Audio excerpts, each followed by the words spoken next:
Good morning, everyone, and welcome to the Digital Financial Services Observatory webinar series. I'm Michael Wexler, your host, and today's webinar is on cybersecurity and gender, being presented by the DFS Observatory's Samikshya Siwakoti. Just a couple of housekeeping notes before we begin. Please make sure that your microphones are switched off and stay in the mute position. Please do not use video. And if you wish to ask questions, please do not ask them via audio at any time. You can use the chat box and send your question to the moderator or the host. We will take questions, time permitting, at the end of the presentation. This is the DFS Observatory website. It is located at dfsobservatory.com. On our website, you can find a host of information related to digital financial services. We have our curated library of DFS-related laws, regulations, and policies. It's a fully searchable database. You can also find archived webinars and quizzes on DFS-related topics. You can test your knowledge. We also have comments and policy documents on DFS regulation and publications on a range of DFS-related topics, including blockchain and regulatory sandboxes. They are published by the DFS Observatory, as well as from other resources such as the ITU DFS Focus Group. On our website, you can also see our current list of upcoming events, as well as an archive of our previous events in a video archive. Our events include an annual summit, such as the one on digital finance that just took place on February 7th. We also produce roundtables, conferences, webinars such as this. I will briefly mention that our next scheduled event is a webinar to take place on March 10th at 10 a.m. New York City time, being given by Ivo Jenik of CGAP on fintech sandboxes, also known as regulatory sandboxes. I'd like to take a moment to introduce you to our DFSO team at Columbia Business School. Columbia Business School is located in Uris Hall on the Columbia University campus, which is that white building right at the bottom of that beautiful photo of New York City, just below the building with the round dome. The Digital Financial Services Observatory is a project of the Columbia Institute of Teleinformation, also known as CITI, at Columbia Business School. At the top is Professor Eli Noam, who is the director of CITI, Dr. Leon Perlman, who is the head of the DFSO, and the usual host of this program. I am Michael Wexler. Jason Buckweitz is the executive director of CITI. Keith Bowie is my colleague, research scholar at the DFSO, and Samikshya Siwakoti, research staff at the DFSO, who is today's presenter on cybersecurity and gender.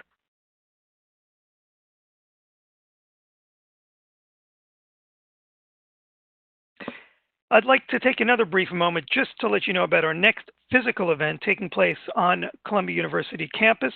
It's a roundtable event on trends in anti-money laundering and fraud, taking place on Tuesday, March 17th at Warren Hall on the Columbia University campus in New York City. Please make sure to register for this event as we have limited capacity. You can register for the event on our website, dfsobservatory.com. You can see our latest agenda on the DFS Observatory website on the event page. And now I'd like to introduce you to today's webinar presenter, Samikshya Siwakoti, presenting on cybersecurity and gender. Thank you for the introduction, Mike. I will start with the agenda for today's presentation. We will start off with terminology. The presentation is divided into two parts. The first part, we want to cover cybersecurity, risk, and fraud in developing countries. We will discuss the background of the problem, the challenges, the various types of cyber threat, risk, and fraud, as well as factors affecting them. The second part will cover gender representation in cybersecurity with a global focus. We will discuss about the background of the problem, various efforts and initiatives that have been taken to address this issue, as well as the factors and challenges concerning it.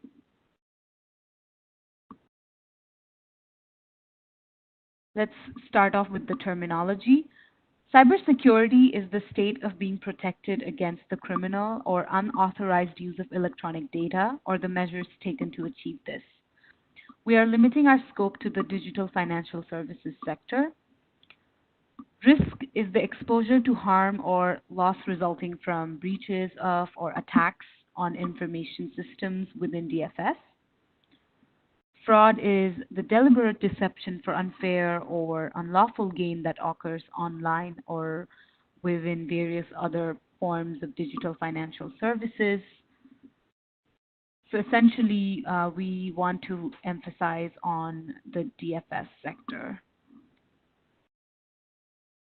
For our first part, our research question is that in a developing low to middle income country context, are there challenges that women face that make them vulnerable to cyber threat, risk, and fraud?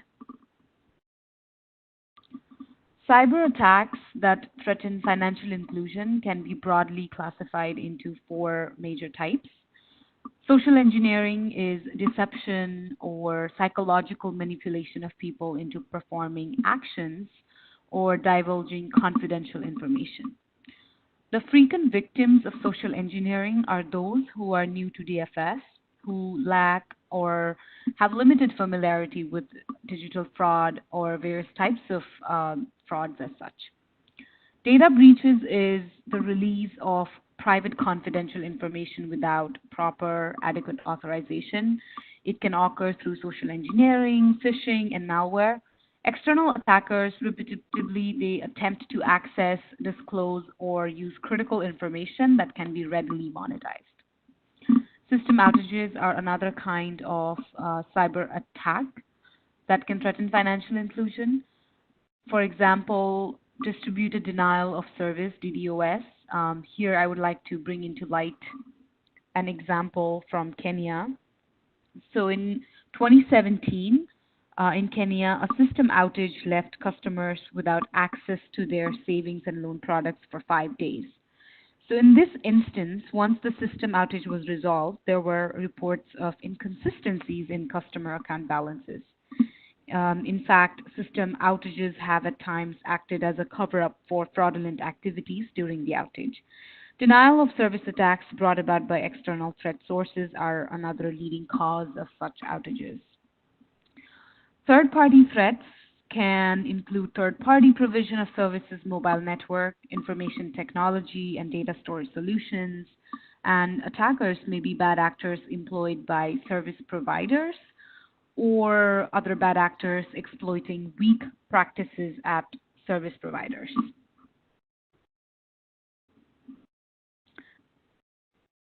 The risk factors in digital financial services may come from various means. They can broadly be discussed as product risk, channel risk, agent, customer, compliance, system and delivery associated risk, as well as regulatory supervision and enforcement. Product comes from this fact that there is the emergence of new mobile financial services, various types of digital services and wallets, including bulk payments, mobile credit, savings.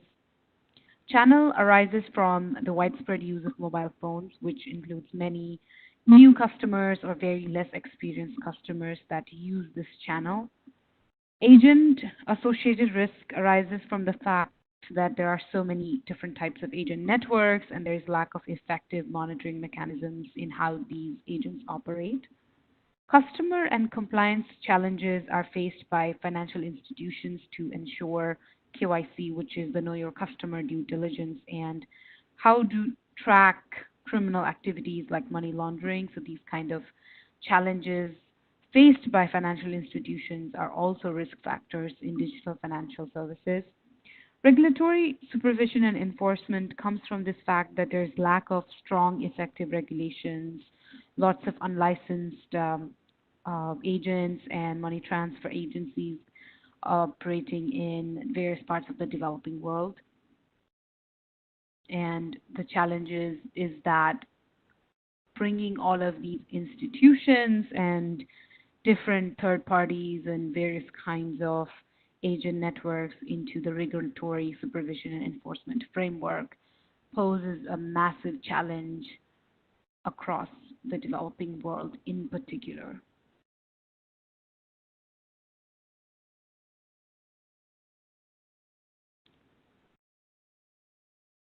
Fraud in digital financial services can also arise from different sources and can be broadly discussed in the terms of like consumer related fraud, network downtime fraud, agent fraud, mobile service provider, business partner, or system related fraud. Consumers often, a big challenge that comes when we talk about consumers is that the issue of identity theft is very big.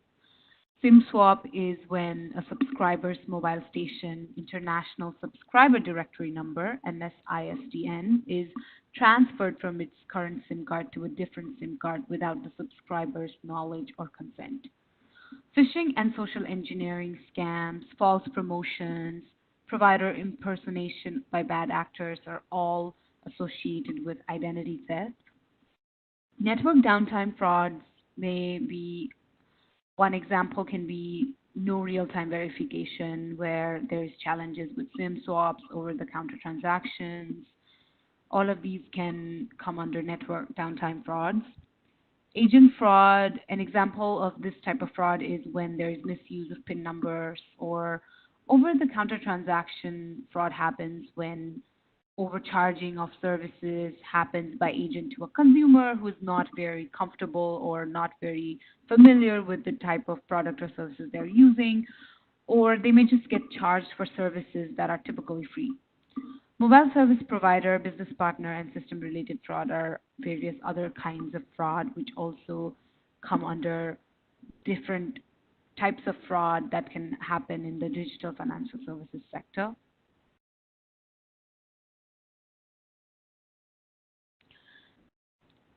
In terms of gender differences relating to cybersecurity, are there any differences? Are there studies that point this out? We faced a lot of challenges finding solid research on this topic. There is scant data on gender-specific cybersecurity behavior in developing countries. Studies have suggested some gender differences in dealing with cybersecurity issues, but most of them have concerned developed countries. And the challenge here with the developed versus developing country situation is in the developed countries, there is higher sophistication of digital technology usage. The professional environment is different. The user is also a bit more familiar with digital financial services and different kinds of services as opposed to the types of consumers there are in many parts of the developing world. We did find one study focusing on India, so that will be discussed in the next slide, which suggested some gender differences relating to cybersecurity. In developing countries, social and legal issues may also impact cybersecurity, and the reduction of digital and gender divide, which is very important for many reasons, also creates this dilemma because it may translate into greater initial cybersecurity and cyber risk based upon traditional fraud victims being new or just having limited experience with digital financial services. So essentially, the point we're trying to highlight here is as you try to reduce the digital and gender divide regarding digital financial services and financial inclusion, the challenge is also that this will bring in more inexperienced users into this ecosystem, and they will be at a higher risk due to the fact that they have had limited experience with DFS. The India study that I wanted to talk about is a research that has been focusing on smartphone users in India. Research that is specific to gender differences in cybersecurity is extremely limited when it comes to lower income developing countries, and few studies exist but are limited to small sample sizes. So we found this challenge even in the context of this India study. Nonetheless, researchers found that male respondents were better than female respondents regarding the awareness and adoption of security controls. And this stems from the fact that in many of these societies, men have had more exposure and familiarity with digital financial services as opposed to the woman of the household. Male respondents also exhibited riskier behavior for downloading apps from an untrusted third party repository, connecting to unsecured Wi Fi networks, updating of apps, and routing or jailbreaking. So, this is kind of hinting us towards a more riskier behavior undertaking by male respondents. Routing here is the term used to describe the process of gaining root access or privileged control over devices, most commonly Android smartphones and tablets. Jailbreaking is another term that I've used here and wanted to highlight that it's in a mobile device context, it's the use of an exploit to remove manufacturer or carrier restrictions from a device. The exploit usually involves running a privilege escalation attack on a user's device to replace the manufacturer's factory installed operating system with a custom kernel. Male respondents in this study also performed better when it comes to regarding reading the user agreement and checking for app permissions. Moving further, let's discuss on the digital and gender divide. In developing countries, the digital and gender divide can be substantial. Overall, there's low literacy and numeracy levels, lack of affordability. The gender divide and digital access and experience with an information and communication technology is substantial. While the digital divide may be closing overall, it is widening for women. Social and legal factors exist which are barriers to access and use of such services. There's limited access, which means that limited skills and familiarity with digital technologies, making them more vulnerable to cyber attacks, risk, and fraud. And closing this gender gap, as we discussed earlier, does introduce a lot of new and inexperienced ICT and DFS users. While digital transfers empower women within their households, they are underrepresented in relation to cyber and ICT inclusion and initiatives, which is a major challenge in this area. Let's look at women's access to cyber internet. As we can see, this chart shows us the digital gender gap is growing fast in developing countries. In context of internet penetration rate for men and women in 2019, we can see how there are much more bigger gender gaps in countries, primarily in parts of the world with developing world, Africa, and Arab states. We can also see this in Asia and Pacific. So this, when it is broken down to developed country context, then the digital gender gap is very, very low.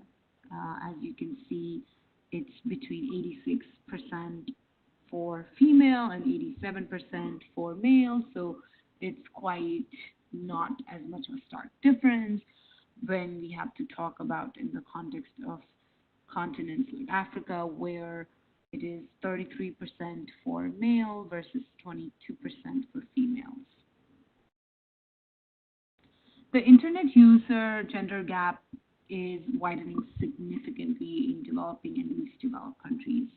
We can see substantial gaps from this figure in Africa, in the MENA region, the Southeast Asia.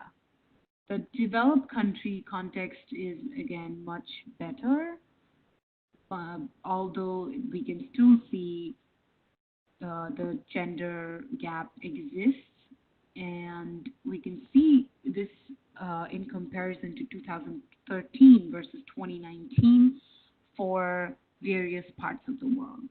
So we can see how there is an interesting pattern in the developed world where it's actually reduced compared to 2013. But if we look at Africa, if we look at Asia and Pacific, if we look at LDCs, Arab states, we can see how compared to 2013, the internet user gender gap has actually increased in 2019.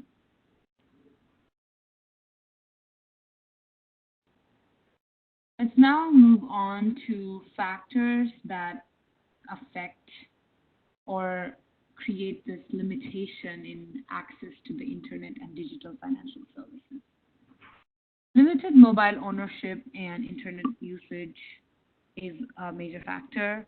Affordability, low literacy and numeracy, limited relevance for women, male member of family will have and control internet DFS-based access, such as mobile phone ownership. So these all can be broadly put under limited mobile ownership and internet usage.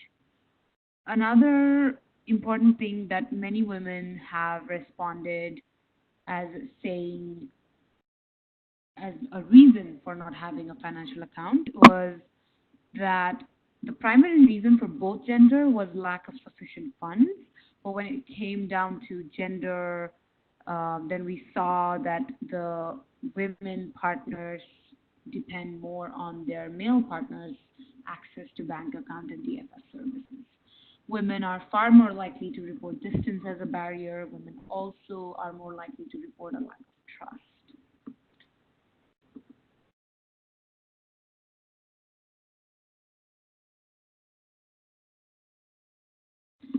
So we wanted to highlight how men and women may play different roles in the family, which has an impact on digital financial services and their usage.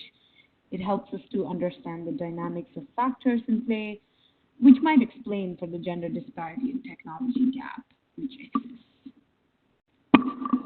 Mobile phone and internet gender statistics, we referred to the GSMA study for these uh, statistics. Women in low and middle income countries are 10% less likely than men to own a mobile, which translates into 197 million fewer women than men owning a mobile phone. As mobile subscriber growth slows, the gender gap in mobile ownership is not closing. Across low and middle income countries, 330 million fewer women than men use mobile internet, representing a gender gap of 23%. With the uptake of mobile internet growing quickly, 80% women in low and middle income countries, there is some evidence that this wide gender gap has narrowed. The mobile gender gap varies by region and country, but is widest in South Asia, where women are 28% less likely than men to own a mobile and 58% less likely to use mobile internet. The GSMA estimates that closing this gender gap in mobile internet use across low and middle income countries could add 700 billion in GDP growth, representing an additional 0.7% of GDP growth in these countries over the next 5 years.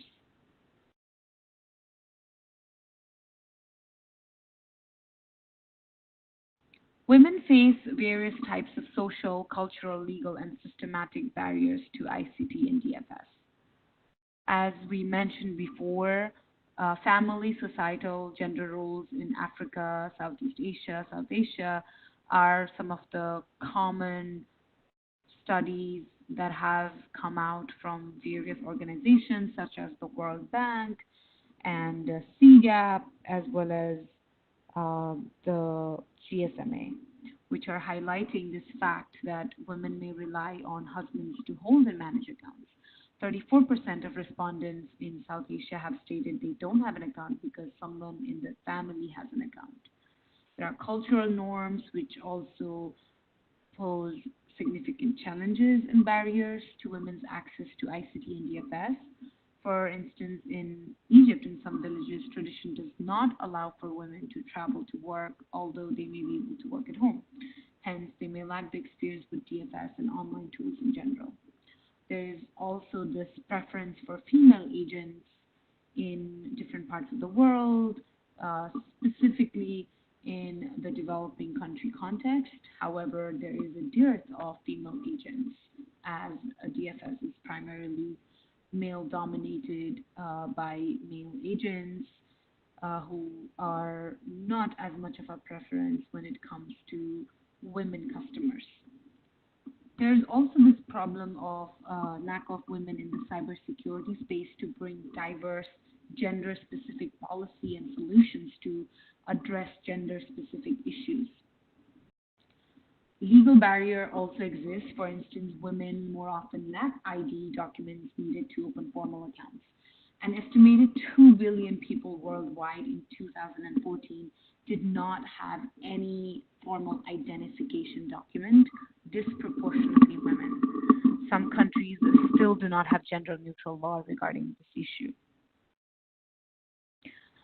Another challenge comes in the form of lack of literacy and numerosity, generally much higher than average level of low literacy and numerosity levels exist in the developing world, low technical literacy, there are complex products and also linguistic barriers, for example, English graphics and options in MFS, lack of awareness on how to seek help. In terms of phishing and social engineering, there is limited experience and technical knowledge, also limited manpower to address these problems, lack of awareness to take appropriate measure against phishing, victim to fake offers to retrieve personal information is also a challenge that is faced by customers who are not very familiar with DFS. In terms of social and policy challenges, there is we can talk of it in the context of like national policy level where there is not as much of standard level of national policy across the developing world to address gender disparity and gaps. And in some places where there is, the challenge still comes down to the implementation of these policies. Dependency on agents for use of DFS services, example OTC transactions, where social and cultural issues come into play. One example that comes into mind when we talk about the social and cultural context is the example of Jazz Cash in Pakistan, where what happened is women were primarily very much not comfortable with dealing with lots of male agents and the male agent network, which led to lower product uptake in Pakistan. And Women's World Banking worked with Jazz Cash to partner with Unilever's Women Entrepreneur Training Program.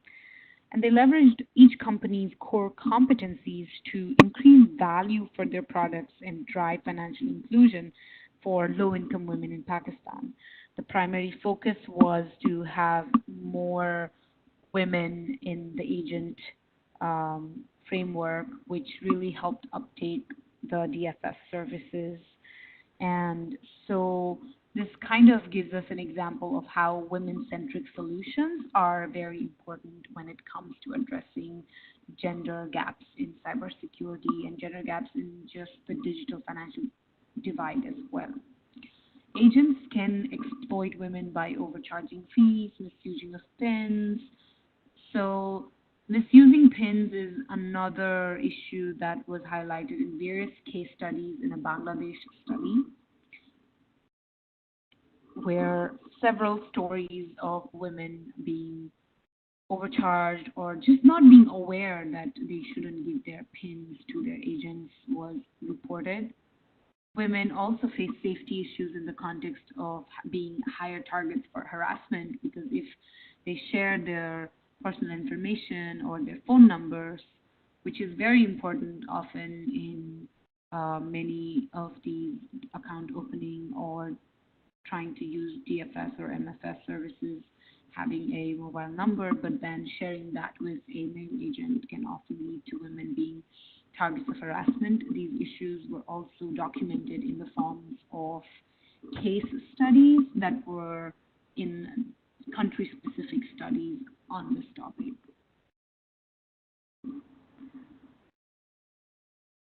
All right, so now let's move on to part two, the gender representation in cybersecurity. We wanted to zoom out from a developing country context to a global focus here, as there is a lot of resources and content regarding this issue on a global level.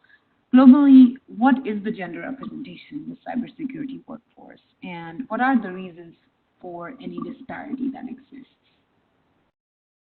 In general, women comprise of a smaller part of the workforce. In developed countries, gender disparity in the workplace exists and is more pronounced in certain countries and population demographics, such as age. There's definitely an underrepresentation of women in cybersecurity. More so, it is manifested in the lack of diversity in the industry, professionals in the marketplace. And this issue is not limited to developing countries where the barriers are more prominently related to literacy, numeracy, and access to technology. This issue also exists in the developing world where there is not so much of a challenge of access to technology or a more concerning the issue of lack of familiarity with DFS.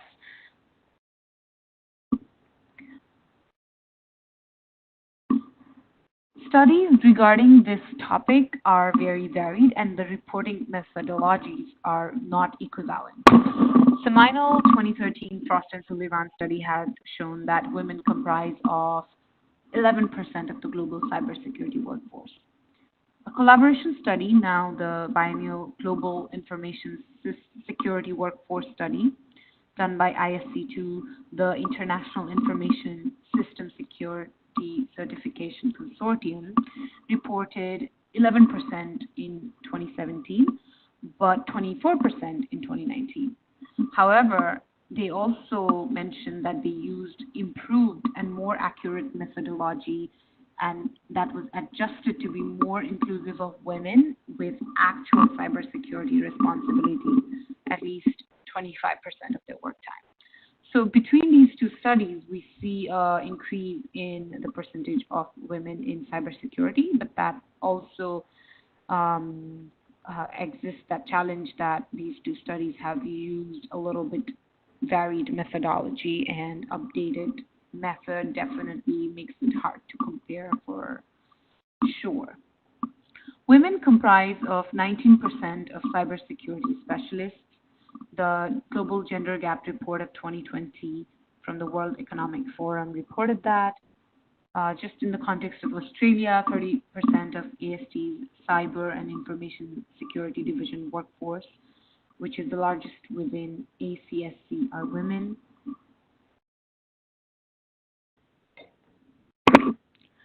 This chart here shows the gender gap in the workplace.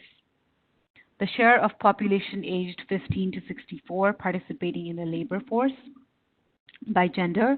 And we can see the gender gap is much high in Mexico, Turkey, India, Saudi Arabia. So that part of the graph shows us a much larger gender gap. And on the other hand, this issue is not as much of a problem in countries like Canada, for instance. The OECD calculations based on national labor force surveys and the China census data is used as a source for this graph.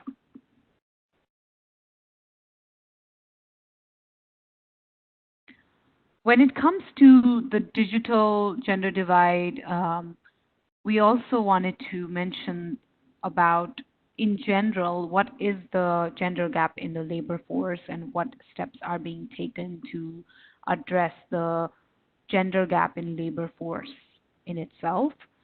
The G20 declared a gender initiative at Brisbane Summit in 2014, and their target was 25 by 25. Essentially, they committed to reduce the gender gap in labor force by 25% by 2025 as compared to 2012. Key principles to improve quality of women's employment was the main focus, and some selected examples of this initiative include collecting more and accurate gender disaggregated data, set time-bound numerical targets and monitor effectiveness and impact of policies and initiatives, entrepreneurship development for women, target women at different skill levels and economic sectors or in disadvantaged or fragile areas, closing gaps in workforce participation, pay quality full-time work, expanding investments in childcare infrastructures and services, improving workforce conditions for women, and making investments that ensure a greater participation of women in STEM fields. And careers can take the form of internships, career advice, competitive grant programs, awareness programs for women. So these are the different kinds of areas of work that G20 countries have been working towards. What is the comparison of actual versus expected gender gap decline? So this figure is very interesting to take a look at the actual versus expected gender gap decline. We can see this expected decline is much more interesting and different in the context of countries like Japan, where the actual decline is more than the expected decline, including Brazil, Argentina. On the other hand, there are countries like Saudi Arabia where the expected decline is on a much, much lower level versus the actual decline that happened. What are some of the efforts made to not just address the issue of gender gap in the labor market, but also within the cybersecurity industry? There are different organizations and stakeholders working on this issue. One of them is Women in Cybersecurity that does a lot of work with a global focus. There's another program called Empowering Women in Cyber Risk Management by Malaysia Digital Economy Corp, MDEC. There's CTF for Girls in Japan, ISSA, India Women in Cybersecurity, Australian Women in Security Network. So different initiatives, different organizations have come forward to address the issue of cybersecurity gender gap in terms of the labor participation of women as well. And many countries are making policies and taking initiatives to address this issue as well. What about gender-specific cybersecurity studies? The recent India study in 2019 was a very recent one focusing on India. There's also studies which show that women are generally less confident in their skills, they underreport their capabilities, lower cybersecurity engagement, and lower self-efficacy, believes that an individual has about his or her capability of performing a specific set of actions, more careful with managing their data, safety, and security versus men was another conclusion of the India study as well. Gender perceptions can discourage the impact or entry of women in the cybersecurity industry. Perceptions of gender gaps in computer science and cybersecurity industry, for instance, cybersecurity roles are strongly seen as men's job within industry and by many customers and clients. There is perception of lower recruitment levels, lower likelihood of promotion to senior positions. Consistently in several studies, women perceive these to be differences in noticeably greater numbers than men. This was also pointed out by a study of women in cybersecurity by Harvard. Societal discouragement of women exists when it comes to pursuing STEM fields, and not just from a much older age, but from a very, very early age onward itself. There are certain ways that things are imposed in the society or social context that create discouragement for women to pursue STEM. There's also this issue of how women are not fully aware and make certain perceptions of work-life balance and realities in the industry. There's a limited number of role models, corporate leaders, and executives who are female to learn from and just also find mentorship opportunities. Gender bias and discrimination is another disabling factor. Gender harassment is not specific to just cybersecurity, but just a broader general problem in itself. Inequality in recruitment, pay, promotion, and leaderships are all problems which fall under gender bias. Cultural biases of influences and decision makers also exist. There are corporate policies that need to be crafted to address women's unique interests. This figure shows us that 51% of women who were respondents in the ISC2 2017 study experienced discrimination.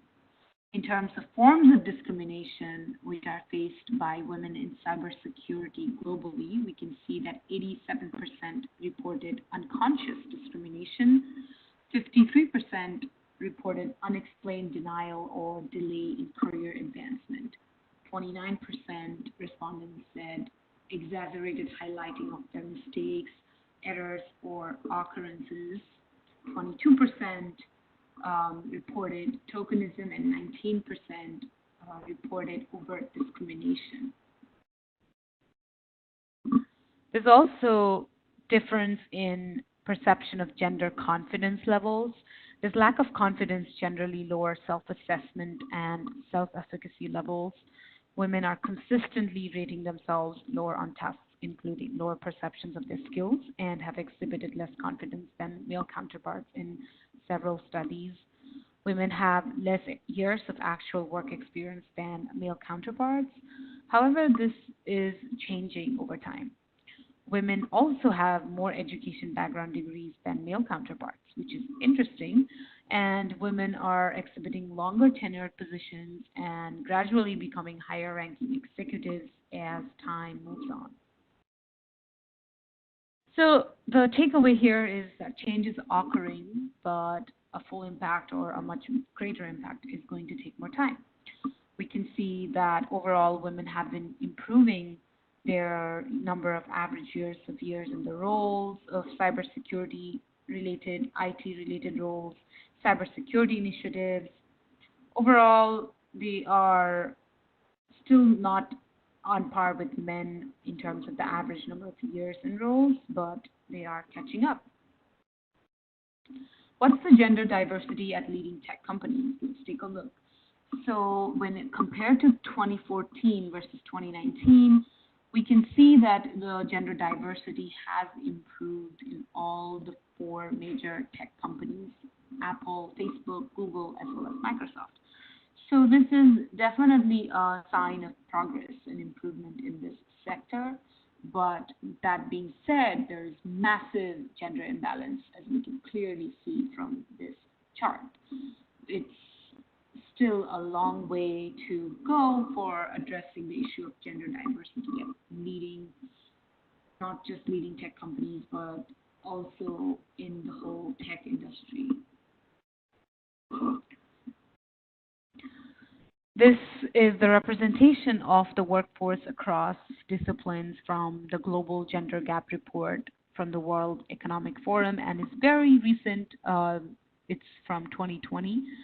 So we can see that the cybersecurity specialist representation here is 19% when it comes to women.